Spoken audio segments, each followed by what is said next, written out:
From Fox 8 Sports, this is the Overtime Podcast. Welcome into the Fox 8 Overtime Podcast. I'm your host, Andre Johnson Jr. Do not forget the Junior because then I get a text from Senior, and I don't want to get that angry text from Senior. As you've noticed, I'm by myself today. Not usually by myself, but the great Sean Fazende is on vacation, enjoying some time with his family. But before we get into the episode, because we've still got plenty of Big Saints things for you, be sure to like, share, rate, review. If you're watching on YouTube, hit that bell notification, subscribe so that every time we post a new episode, you get that notification and you don't miss out on that fire content. If you're watching on the Gulf Coast Sports and Entertainment Network, hello, glad you have found us here. Now, I talked about Sean having an off day. It so happens the Saints also pretty much had an off day today because Thursday, that's when we're taping this episode, was supposed to be the final day of mandatory minicamp. We were getting ready to go out there and everything for day 3 of camp for the Saints, but the Saints decided to end practice early. They actually had a basketball thing going on between the offense and the defense, kind of a shooting competition. It came down to Hunter Dekkers, the 4th string quarterback, shooting a 3-point shot. If Dekkers made the 3, practice would end early. If he missed, they had to keep going. Dekkers is a baller. He made the 3. The Saints ended practice early, and they went to have a team outing over at 504, which honestly, I'm not upset about. I mean, the guys have been practicing through 3 weeks of OTAs. They had 2 mandatory mini camps in the heat, and I was there. It was plenty of heat for sure. They held those practices right at noon. So honestly, it's little things like this that go a long way, especially when you've got a young coaching staff, a new coaching staff. So the Saints ending minicamp early. I'm sure there are some people who can make the argument that they need the practice, but honestly, the way they've been practicing, it's been a lot of individual work, a lot of 7-on-7, them taking a few hours off early to, have a team bonding experience. I'm not mad at it. Now, they did have day 2 of OTAs yesterday. We potted after day 1. I want to get into a little bit of day 2. Now, I'm not even going to bother charting the quarterback competition because the way that the Saints positioned their practice, it was very difficult to see the little nuances between, did he get his feet down? Did he get his feet down there? Did that ball out come out at the end? So we're not going to get into the completions and attempts, but I will say this. Day 2 of mandatory minicamp, Spencer Rattler balled. We've been talking about the quarterback competition all throughout the offseason, and we will continue to talk about the quarterback competition throughout the offseason because that's the big thing. Who's going to be QB1 on day 1 of the season when the Saints run out of the tunnel in the dome to play the Arizona Cardinals? Well, so far, Spencer Rattler, Tyler Shuck, they've been getting the lion's share of the reps in minicamp, and Spencer Rattler did his thing yesterday. It wasn't perfect. He and Shuck both had their shares of ups and downs, but Spencer Rattler, to me, was the more impressive quarterback. Shuck still, he made a few more throws over the middle of the field, but like we've been talking about with Shuck, it's that comfortability to throw over the middle. He's killing it outside the numbers and along the sidelines, while Spencer Rattler has been the more efficient quarterback over the middle of the field. But where he really shined on Wednesday was in the red zone. Spencer Rattler threw a number of touchdowns in the red zone session, and honestly, when you really look back at last season and the 7 games that Spencer Rattler was able to play, that's consistent with how he played last year. Spencer Rattler played well in the red zone. He had 12 red zone pass attempts. He completed 8 of them, 3 touchdowns, no interceptions. Spencer Rattler did his thing in the red zone. Now, the Saints didn't get there very often last year. That's a number of factors leading to that, biggest of all being injuries, but Spencer Rattler did his thing in the red zone last year, and you can see when they did the red zone session, not only on day 3 of OTAs that we got to watch, but on day 2 of minicamp, Spencer Rattler does seem a little further along in the red zone than Tyler Shuck. Tyler Shuck still seems a little more further along than Spencer Rattler when it comes to those deep bombs, those explosive plays. So this is a battle that it wasn't going to end in OTAs. It wasn't going to end in mandatory minicamp. This is a battle that's going to go all the way throughout training camp, preseason. This is going to go on for a long time. Now, one thing I just mentioned, training camp. The Saints did announce today that they will be going to California again for training camp, but before you get angry, before you get upset about it, I promise you They're not going to California the whole time. Last season, they went to California for the entire training camp. Fans didn't get to see their team. This year, it's a little bit different. They will be starting training camp here in New Orleans, Metairie on Airline Drive to be specific. I'm sure the fans will be invited out, but from August 6th to the 15th, about a week and a half, they will go to California over to UC Irvine, mainly because they will be in California for the first preseason game.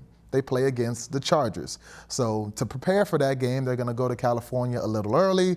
They're going to practice at UC Irvine like they did last year. I'm sure they'll hold some joint practices with LA leading up to that preseason game against the Chargers. Then after the 15th, they're coming back to the Big Easy, and they'll be right there on Airline continuing to practice throughout the summer. Now, those joint practices out in LA will be interesting because we know the elephant in the room. The Chargers are the former team of Saints head coach Kellen Moore and Saints defensive coordinator Brandon Staley. Back in the day, a few years ago, Brandon Staley was the head coach in LA. Kellen Moore was his OC for a year. Now the roles swapped in New Orleans. Moore's the head coach, Staley's the DC, and they will be going out to LA. So that's the big updates in regards to the Saints. We're going to continue to monitor the quarterback competition. I think it was cool seeing in minicamp. I can't remember the last time this happened. Everybody was there. There's no stories about, so-and-so's missing, so-and-so wants a new contract. Everybody was there. Alvin Kamara was there. He looked good. Taysom Hill was there. He wasn't participating in any workouts, but he was around the team, just kind of soaking everything in. The offensive line was there, and they were healthy. Alontae Taylor, Kool Aid McKinstry, the young DBs are healthy. And just talking to the players in the locker room, you get the sense that, just like us, they are tired of playing 7-on-7 football. I mentioned that I talked to Alontae Taylor, and he said that, 7-on-7 isn't necessarily real football to him, and he's looking forward to strapping on the pads and getting to do things 11-on-11. I got to talk to a few offensive players in the locker room as well, and, it's a healthy competition brewing. I told Chris Olave that the DB is talking a little trash. They say that the offense can't stay as efficient, when y'all move to 11-on-11s, and Chris Olave just laughed. He said he's ready for the smoke. He's ready to take on any challenger on the opposing side of the ball. And, he's just excited to compete because it's that competition that's going to raise the overall level in this locker room. Spencer Rattler said the same thing. He kind of chuckled when I told him what Alontae said, and he said he's ready for anybody. So I think this team's excited to get to 11-on-11 football, and when we make it to training camp next month, we will finally get to see that because Kellen Moore even said, it's full speed ahead. That's why they've been focusing on the 7-on-7s and the walkthroughs. He really wanted to emphasize the teaching aspect of the game in OTAs and in minicamp so that when they get to training camp, it's not trying to review the basics. It's full speed ahead with real football. So we're excited for that. Now, this episode is titled The Locker Room Episode for a reason because before Sean went on vacation, Sean Fazende was able to catch up with a few Saints in the locker room. Kool Aid McKinstry, talking to Saints cornerback Kool Aid McKinstry, heading into his second season where he's expected to play a big role with the team. Right now, if you were to lay out the depth chart, Alontae Taylor is the team's #1 corner, but Kool Aid McKinstry would comfortably be CB2 at the moment. He also caught up with a local guy, a name who we all know, Clapp, former Brother Martin, just like Sean. So, they got that Brother Martin bond, former LSU Tiger, former Saint, now back in the Big Easy. So we caught up with Will Clapp just to talk about what it's like being back in the city and what his role on this offensive line, which has kind of grown into the strongest unit on this team, is going to be like. We've talked about the O-line and how good that they've looked so far. Again, that's a unit where you really won't get to see how potent they can be until you get the pads on in training camp, but so far, so good.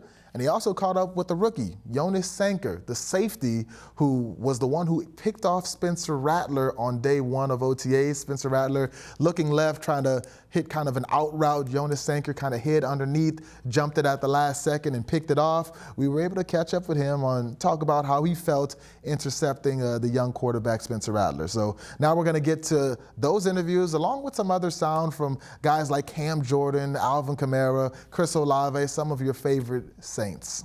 Here now with Kool Aid McKinstry, and just year two. How much more comfortable do you feel just as a professional right now? I feel good, man. I'm blessed to be in this situation that I'm in. I'm blessed to be at this point. I'm just excited to see what the year brings. Off-season program has been over the last few weeks. New scheme.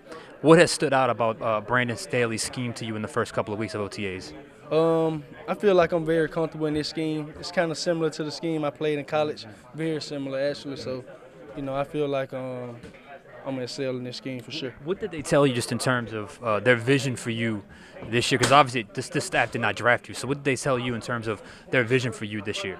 Well, man, I just been grinding, man. I've been having my head down every day, working with my guys, trying to build that chemistry within us.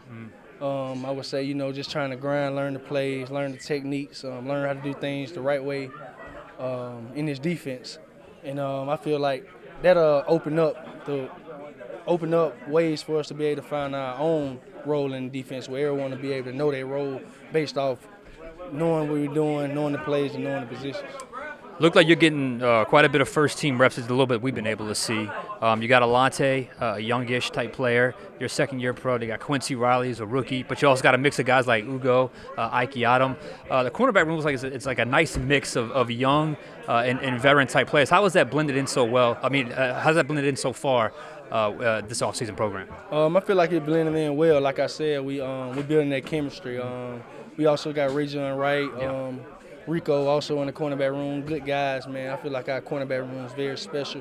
Coach GB do a good job of connecting with all of us in a different way individually. So I feel like the cornerback room, we're tight. We there for each other. We help each other, and we criticize each other also. What was the biggest thing you took from your rookie year that maybe you weren't necessarily expecting, or maybe it was just different from college to pros? What was the biggest thing you took away from your rookie year last year?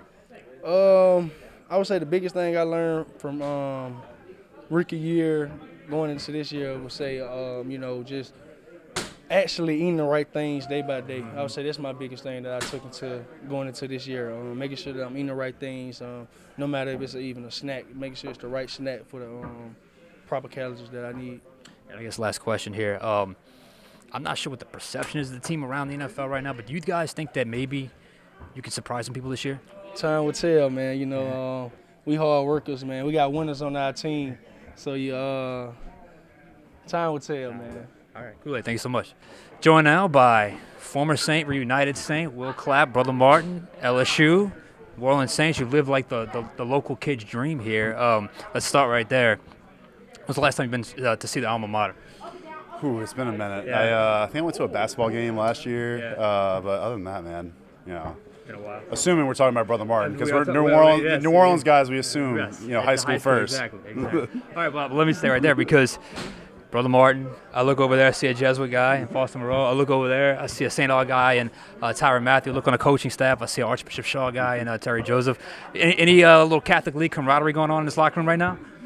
Me and Foster definitely get into it every year. I mean, I've been knowing Foster and playing against Foster for 15 years now, so I'm sure when Brother Martin Jesuit comes up in the fall, there'll be some smack talking going on. Yeah. We'll know who wins that one. We know. We play some bets. What's it like being back, man? I know you were gone for a couple years. You were drafted here, obviously. What's it like being back after a couple years away? It's been awesome, man. Obviously the main attraction was coming back to be with the staff. Played with Kellen and Nuge in LA back in 2023, and as soon as I got that call to come back, it was like, this is definitely happening. I couldn't wait. I love the coaching staff, love the scheme, and think I'm kind of fits what I do best, and excited just to help these young guys learn. Without giving away too much, what stands out about it? Because you have intimate knowledge of a Kellen Moore system. What really stands out about it? Is there a signature thing about it? I think it's like I said when I first signed back. Kellen, I think, is just willing to. He's willing to expose anything that he's not committed to one thing, and I think as a group we're just saying, like, hey, like whatever it takes to win. If it's 50 runs, 50 passes, like we're gonna do whatever it takes to win the game. Offensive line, when I look at it from last year to this year, last year it was good but no depth. This year it's better with a lot more depth. How has it been just sort of regaining the camaraderie with the guys, even though you're not really doing much hitting now without pads on? Yeah, this is a fun group, man. I played with Eric, Caesar, Landon, so we had all been together, and then just getting in with the rest of the guys. I mean, it happens pretty quick. O-linemen, we just love being around each other. The room's super fun. I think News, Ja, all those guys, they do a great job of just fostering like a great camaraderie in the room. What have they told you about your role? Because you've done center, you've done guard, you've done the tackle eligible since you've been here. What have they told you about your role? Yeah, I think as a backup in the league, you have to be able to do multiple spots. If you're not starting, you better be able to play 2, maybe 3 spots on game day. And I tell the young guys that. I mean, hey, like, you better show them versatility. That's how you stay in the league. And as a guy who's been a backup his whole career, that's I feel like what I've done well to be able to stay in.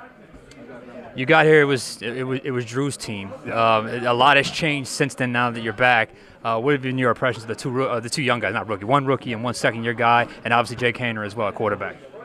All just very talented guys, super eager to learn. I think this staff especially has done a good job of developing quarterbacks, and I think the training camp battle will be fun just because competition brings out the best. Last question. Can't let you out here without an LSU prediction here. It looks like this is finally the year Brian Kelly may have all things in line and perhaps make a deep run for LSU this year. I hope so, man. I'm excited. I think they got one of the best quarterbacks in the country. It's going to be difficult replacing 4 stars on the O-line, but defense looks like it's revving back up. I'm excited to see what they can do. Clemson week 1 will be a good test. Should be fun. All right, well, thank you. Yeah, appreciate it. First things first. Hot enough for you out there today? It seems like the Louisiana heat was pretty big today. It definitely was. It was hot. Definitely the hottest it's been since I've been here. So, but we battled through it and ended up having a great practice. So, what's the last couple of weeks been like for you? Obviously, you get drafted, OTA start right away. Then all of a sudden, the entire team gets together for minicamp. Has it been a whirlwind? Have you been able to process it? Has it slowed down for you? What's the last few weeks been like for you? Yeah, it's slowed down, and a lot of that's just been getting close to some of the guys and spending a lot of time here. Being efficient with the time we have, the meeting time, and just, finding ways to improve a little bit every day. So that's been a big thing for me is just, finding something to get better at every day. I know they haven't done any 11-on-11 live stuff. It's been mostly 7-on-7, so you got on the field quite a bit. What have they kind of told you about they envision for your role for this defense? I know there's a lot of mixing and matching that's going on right now, but what have they told you about your role? Just learning everything, and just, right now it's just the main thing is just learning and just finding ways to just kind of fit in and find a way to, find your own role and, finding ways to, where my skill set can be used the best. So it's all kind of just, a process right now. And you made one of the defensive plays of the day today. Looked like it was I think it was a tight end trying to run an over route there. Just walk me through what you saw in that play to make the interception off Spencer. Just basic communication, being a flat player, getting the in call and then sinking, and just helping anything coming back.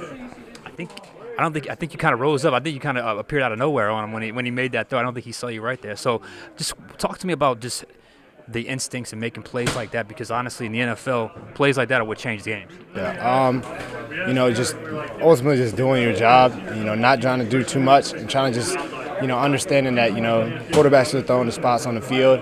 And, when your progression leaves, just finding ways to get to those spots and just being in the right spots at the right time.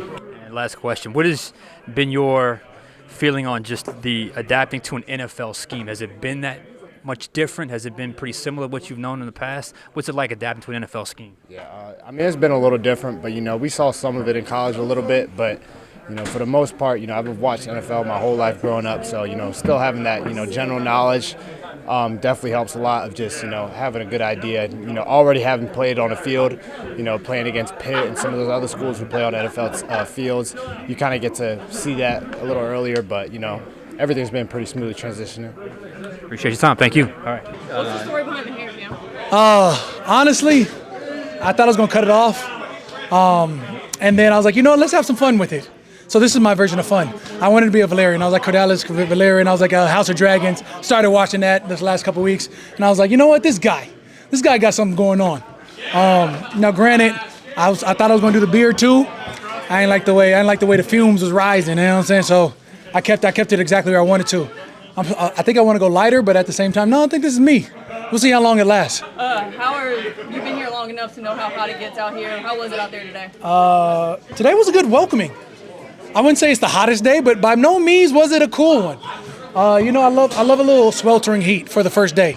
Really, really buckles the knees, and once you get beyond that, you're like, all right, this is what we got to get used to. So how are you feeling going into year 15? Sensational, phenomenal, amazing, reinvigorated. I think there was a lot of adversity. From last year that put a chip on a lot of guys' shoulders for this year. That being said, I think we have a lot of exciting hope. When we look at wide receiver core, I'd love to see you. Of course, we already know what Chris Olave, Rashid Shaheed, and their speed they bring, Brandon Cooks, and the excellence that he's had over this last, year 10, 11? My guys, been here long enough for him to leave and come back. I get excited about these things. You got young guys like Bub Means, of course, who's biting at the bit to show what he's been able to work on this offseason. You talk about the quarterback room alone, just young and exciting. Who knows what we got, But you can't rattle them, but you can always shuck them, All right. What was it like having Straight off the top of the dome, just thought about that. What was it like having the fans out there today to get to see them excited? Man, anytime they say fans are welcome, like I had guys DM me a couple days ago about coming to this camp, and I was like, hey, we need tickets. I was like, I'm pretty sure it's first come, first serve. Get there early. But I don't, at the end of the day, I'm so appreciative to be in a fan base like New Orleans, where guys on the sideline like, man, I ain't never seen a mini camp with this many fans. But hey, we in this together. Everybody knows as long as we beat them Falcons, City and the team, we right in there. This is the first time you have a new defense for a while for you. Like, how has it felt out there? What do you like about it? Yeah, it's been like 8-9 years? It's been a minute. But that being said, you sort of falling back into comfortability. There was seasons where I've had to drop and cover, and now it's just relearning what I used to know. Somebody I used to know. How's that been, learning what you used to know in that regard? Man, the curve is pretty high. I think guys are getting very comfortable. You see a guy like Chase Young was probably going to reap a ton of benefits from that, going back to this pure edge where he can be a wider defensive edge setter. I think, Carl Granderson started off at wide receiver in college, so there's not much that he doesn't know. And honestly, I think, Isaiah Foskey looks like he's starting to move faster, and that's only going to help his game out. All right, Albert, how's it been just for this, these 2 days under Carolina and Sean learning everything? It's been cool, man. I'm just really more so just peeping everybody's vibe, coaches, new players, just kind of getting my feet on the ground a little bit, getting around the guys. What have you kind of peeped out so far? Everybody cool, it's 2 days. It's not enough to, these guys have been here since, I guess, when was that?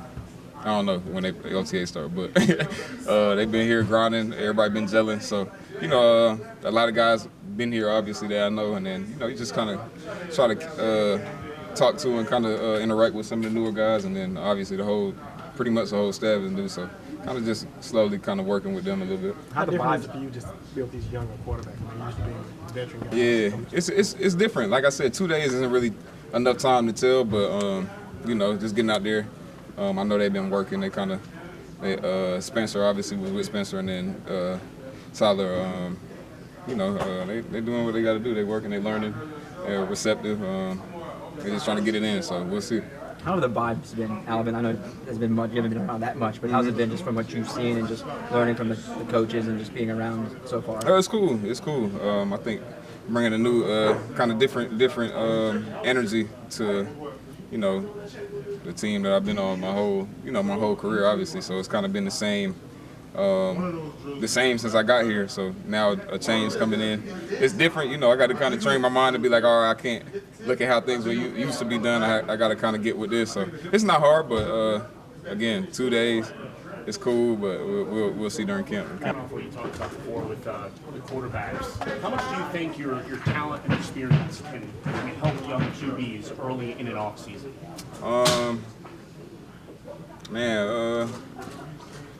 Obviously, I think first and foremost, the quarterback that's the voice we all listen to. So, I don't want to. In my position, I don't want to do too much to kind of knock them off of their progression as far as like learning, because there's things that they need to learn that, I don't see it the way that a quarterback sees it in their room. I see it from a running back's perspective. So there's some things I might whisper over to Spencer, and he's processing 20 more things than I am. I'm only processing 2 things, and I'm seeing something, and he's seeing 20 things, and, I might tell him something, and it might get him off focus. So I like to kind of analyze and see how they learn and see what they're seeing, and then kind of, try to pick my spots and drop gems based off how they read and react on the field. So I think I could be a help, but I just got more experience with Spencer, and then all the other guys just kind of see how they learn and see what they need. I think you said your process doesn't change this offseason. It's still the same approach. What I say, with the sense of urgency, maybe with you and some of the older guys in this locker room now that you're on a different path of what this team is, because it was like, hey, you guys are, on this path, like, hey, we can possibly win the championship. Now it's kind of like, all right, we still got to build this, and then you're on this side of it. Does that urgency kind of change? Like I said, I kind of keep it the same. I stay in the middle, right? So every year you got to build, and no year you're. I mean, as good as you might feel in some of the best years here, it's always a process, and it's always like a situation where we're like, man, we got to build to be able to accomplish what we think we can accomplish. Now, being on that little down trend for the past couple of years, I mean, urgency. I would just say more like hunger. You know what I'm saying? It's like, man, we gotta do everything we can to kind of right the wrongs that were done. So I know if you ask some of the older guys, they'll probably say the same thing. It's like we're hungry to win. Nobody likes losing, especially losing year after year. So it's just more hunger. Like it's just to have that feeling more consistently of like being a good team, like we've been around here. In some of my earlier years. Let's go 3 or 4 questions. You mentioned you being old. Do you feel old now? Nah, I don't feel old. When I get old, y'all will know it'll be more cameras than this. Nah, I'm not gonna. I don't know what Cam doing. Cam have a midlife crisis every year.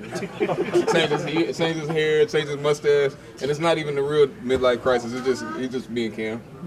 So you gotta love him. And thank you guys for watching. The Saints may be off, but the Fox 8 Overtime Podcast is never really off because going forward, we've got a lot of exciting content for you. Sean's going to be starting his Ranking the Saints countdown where he ranks the Saints on the team from 20 all the way to number 1. We're hoping to get some exciting guests for you guys going forward. So stay tuned because we have a lot of big things coming here on the pod. But for now, that's a wrap for Overtime. Make sure to catch us next time on Overtime.